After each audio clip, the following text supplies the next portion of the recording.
Nós podemos descobrir o significado da vida de três diferentes maneiras: fazendo alguma coisa, experimentando um valor ou amor e sofrendo.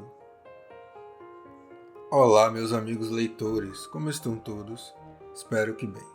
Se você é novo no canal, seja muito bem-vindo. Este é o Comece do Zero, um canal onde você terá dicas de bons livros, reflexões e mensagens com a palavra de Deus. O vídeo de hoje é a segunda parte da série Em Busca de Sentido, livro escrito pelo médico e escritor Viktor Frankl, no qual ele descreve sua experiência nos campos de concentração. Se você não viu a primeira parte, deixarei o link na descrição desse vídeo. Não se esquece de dar um like no vídeo para ajudar o canal. Então, sem mais delongas, vamos lá.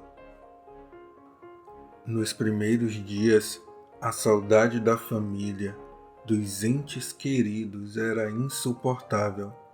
Ela corroía a mente e o coração dos prisioneiros. Assim como todos ali, para Victor era terrível imaginar o destino de sua família. Enquanto observava o comportamento dos prisioneiros, um sintoma chamou a atenção do doutor com o passar do tempo: a apatia. Durante o tempo nos campos vendo torturas e a violência sem razão, crescia a insensibilidade nos prisioneiros. Por exemplo, quando limpavam os banheiros ou algum outro local, um prisioneiro sofria uma agressão simplesmente por tentar se limpar de um resíduo de lixo que respingasse em seu rosto. Cenas assim eram comuns. Dia após dia, os prisioneiros sofriam agressões físicas por banalidades. O doutor observava a reação de um companheiro ao ver um menino com cerca de 12 anos ter seus dedos necrosados arrancados a alicate por um dos médicos do campo. Isso aconteceu porque o garoto foi obrigado a trabalhar na neve sem sapatos, pois não havia algum disponível. Naturalmente, uma cena assim é perturbadora. Entretanto, o companheiro de Victor não reagiu com espanto, pois àquela altura ambos já tinham visto diversas cenas semelhantes. Então, para eles era apenas mais um dia nos campos de concentração. O dia a dia era extremamente desgastante. Uma tortura ininterrupta com agressões físicas e verbais a todo instante. Em outro exemplo relatado pelo doutor, caso algum prisioneiro caísse durante a marcha para o trabalho devido ao esgotamento físico, rapidamente os guardas agrediam este homem. Além da agressão física, havia também a verbal. Victor relata que foi agredido simplesmente por tentar ajudar um companheiro que não estava aguentando andar. Pouco antes disso, ele ouvia de um de seus torturadores que eles não possuíam senso de companheirismo. No entanto, ao tentar ajudar um companheiro, ele era agredido. O escárnio, para o doutor, era a pior das torturas. Nem mesmo as pancadas recebidas sem motivo algum o revoltavam tanto quanto o escárnio de seus torturadores. Diante de tudo isso, para Victor, a apatia foi o mecanismo encontrado por ele e seus companheiros para sobreviver às torturas. Uma maneira de escapar da realidade, ou de pelo menos suportá-la. Victor relata o quão difícil era suportar a fome nos campos de concentração. Basicamente, os prisioneiros recebiam um pão, uma sopa rala ao meio-dia quando ainda tinham sopa, e de vez em quando, como extra, cerca de 20 gramas de manteiga, um pedaço velho de linguiça ou mais raramente um pouco de geleia. Esta era a dieta nos campos. Agora, imagine trabalhar em obras, na construção ou manutenção de linhas férreas, exposto a temperaturas abaixo de 0 grau, sem roupas apropriadas e com esta dieta diária. Quanto tempo você imagina que suportaria? Em momentos de menor vigilância, não era surpresa ouvir algum companheiro perguntar ao outro qual o seu prato favorito, ou o que gostariam de comer quando fossem libertos. Para enfrentar a fome, havia uma divisão básica na estratégia. Uma parte dos prisioneiros achava melhor comer a refeição de uma vez para aliviar o maior da fome, enquanto a outra metade acreditava ser melhor comer em partes e mais vezes ao dia. Victor relata suas razões pessoais para optar pelo segundo grupo. No início de cada dia, ao ouvir os apitos avisando a todos para despertar e se preparar para o trabalho, era comum ver o arame usado como cadarço nos calçados de algum companheiro, pois não havia cadarços, se romper. Quando isso acontecia, Victor via os colegas mais fortes e resilientes chorar como criança, porque se apresentariam para o trabalho em temperaturas abaixo de 0, com neve e descalços com os sapatos nas mãos. A essa altura, o doutor já relata que seus pés estavam inchados e com edemas devido à fome.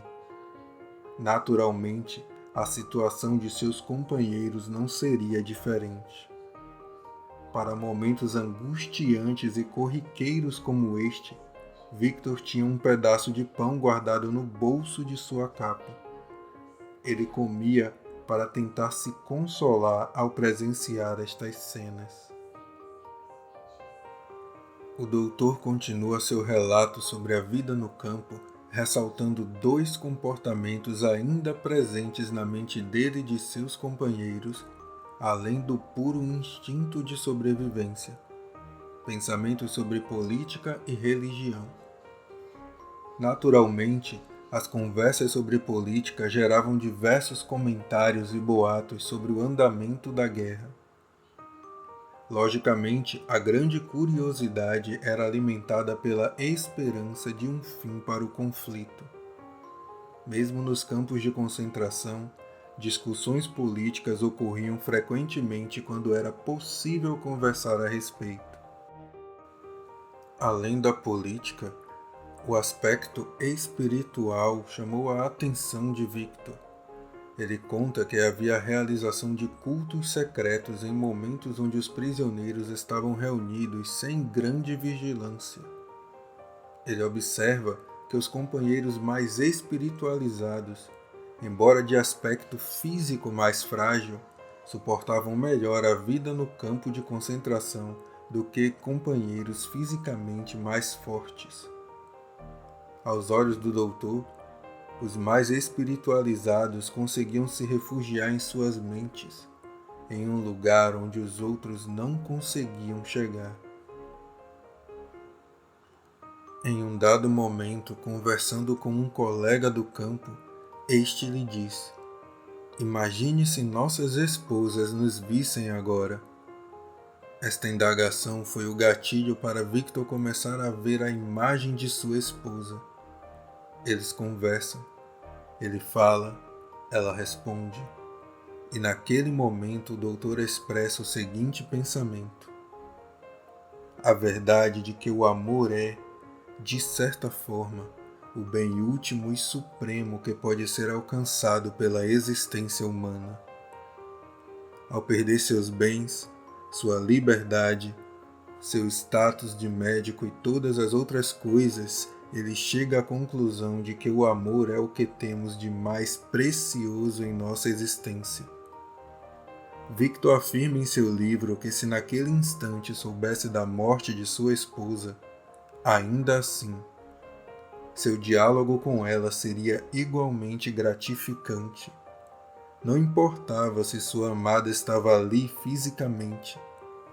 O doutor a tinha em sua mente, em suas memórias, e ninguém poderia tirar a imagem de sua esposa dele. não importa quão terrível fosse aquele inferno ao qual ele lutava para sobreviver. Então ele lembra de um versículo bíblico: põe-me como um selo sobre o teu coração, porque o amor é forte como a morte. Durante o tempo em que esteve no campo de concentração, Viktor Frankl passou por diversas experiências. Ele constatou na prática que a alma de um homem não pode ser dominada pelo ambiente, por pior que este seja. O doutor testemunhou pessoas que davam seu último pedaço de pão a um companheiro. Viu pessoas se esgueirando de barracão em barracão para dar uma palavra de conforto aos prisioneiros. Viu atitudes heróicas de verdadeiros mártires. Houve pessoas, mesmo em minoria, que não se entregaram ao ambiente. Elas mantiveram sua liberdade espiritual, sua liberdade interna. Refletindo sobre estes momentos, Viktor lembra e cita Dostoiévski: temo somente uma coisa, não ser digno do meu tormento. Certamente estas pessoas foram dignas. Seria possível haver arte ou humor no campo de concentração? Bem, isso, meu caro leitor, depende do ponto de vista de cada um. Viktor nos conta em seu livro que, em alguns momentos, os privilegiados do campo montavam uma espécie de palco. Nele faziam sátiras sobre a vida no campo, entre outras atividades. A grande maioria dos presentes eram os capos e oficiais do campo. Alguns prisioneiros comuns frequentavam para tentar esquecer a realidade. Outro momento de expressão artística ocorria durante o meio-dia, quando a sopa era servida. Aqueles com boa voz subiam em tonéis e cantavam árias italianas. A apresentação rendia ao cantor uma porção dupla de sopa e do fundo, ou seja, quando o cozinheiro servia a sopa raspando a concha no fundo da panela, além de uma sopa rala, também era possível comer ervilhas. Este era o prêmio dos cantores. O humor limitava-se a uma válvula de escape pelos prisioneiros. Viktor e um companheiro combinaram de criar ao menos uma piada por dia para contar ao outro numa tentativa de se distanciar e trazer uma esperança de voltar a viver em sociedade. Por exemplo, quando estiverem em um jantar, no momento de servir a sopa, pediriam à dona da casa para que lhes sirva bem do fundo, pois assim conseguiriam ervilhas e talvez meia batata. Viktor e seus companheiros descansavam no barracão. Eles ganharam alguns dias de repouso, pois foram considerados doentes. Este momento foi realmente um alívio para o doutor. 2 dias sem trabalhar, exposto ao frio, às pancadas e aos insultos dos capos.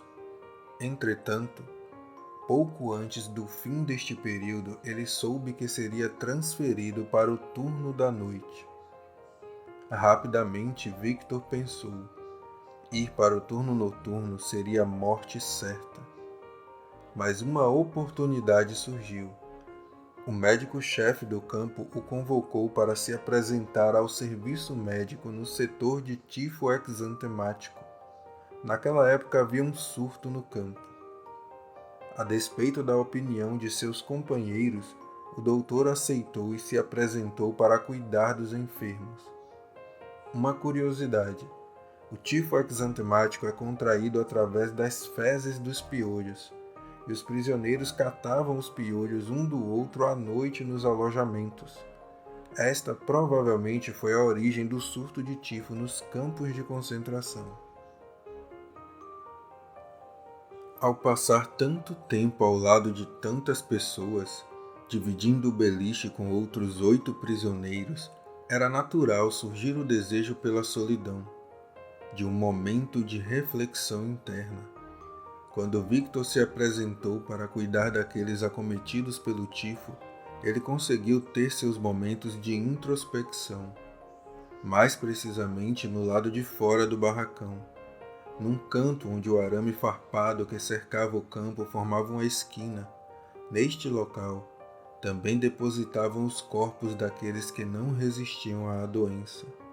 Segundo o doutor, era cerca de meia dúzia por dia. E pasmem, neste momento Victor já estava em um campo pequeno na Baviera. Na esquina formada pela cerca do campo havia uma tampa de madeira cobrindo um hidrante subterrâneo. Lá, Victor se assentava e tinha seus raros momentos de solidão. Refletindo sobre quão insignificante se torna a vida de um prisioneiro no campo de concentração e como esta desvalorização da persona, do indivíduo, diminui sua sensibilidade, ele relembra de como aqueles considerados doentes e qualificados para o transporte a um campo menor, para repouso, eram levados pelos próprios prisioneiros em carroças junto aos prisioneiros mortos. Não importava se estava vivo ou morto, o importante era o número. A quantidade de prisioneiros na lista devia conferir com a quantidade nas carroças.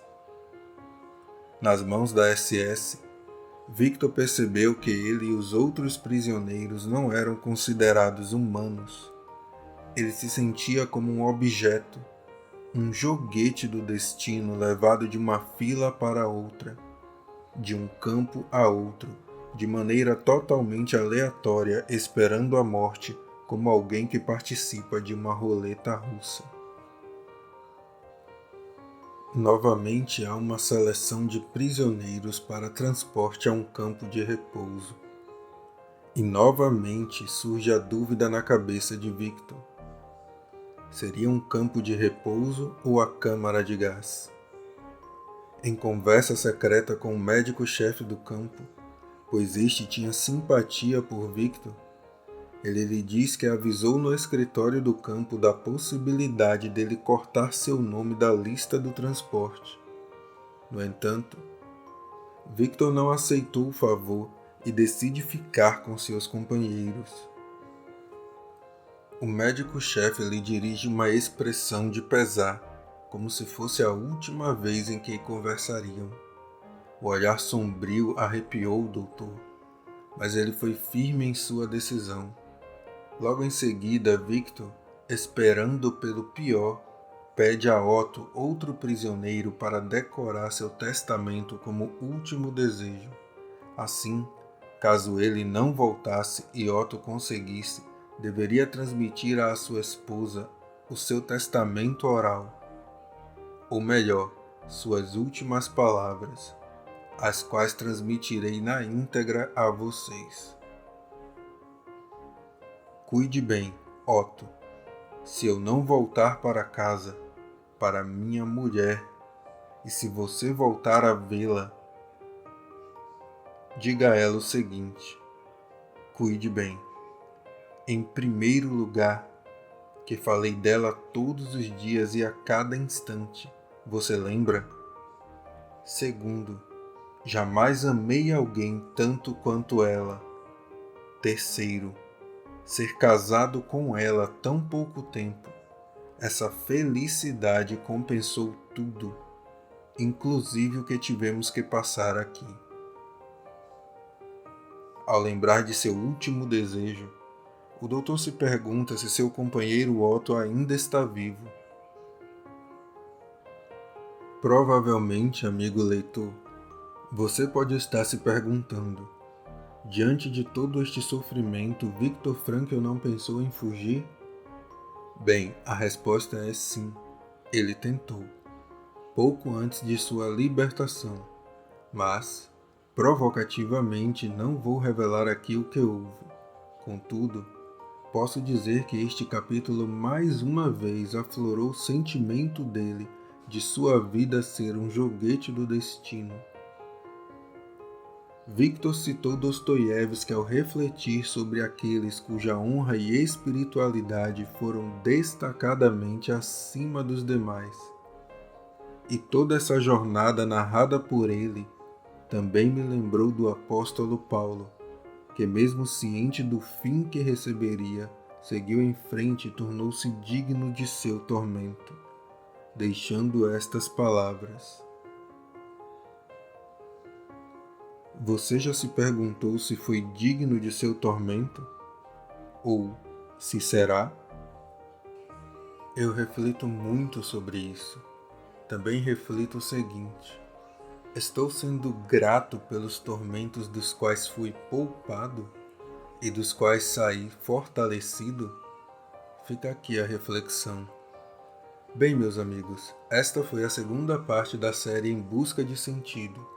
Em breve teremos o vídeo com a terceira e última parte. Se gostaram e chegaram até aqui, não se esqueçam de dar um like no vídeo. E se ainda não é inscrito, se inscreve no canal. Mantenham-se firmes, mantenham-se fortes. Leiam muito e até mais.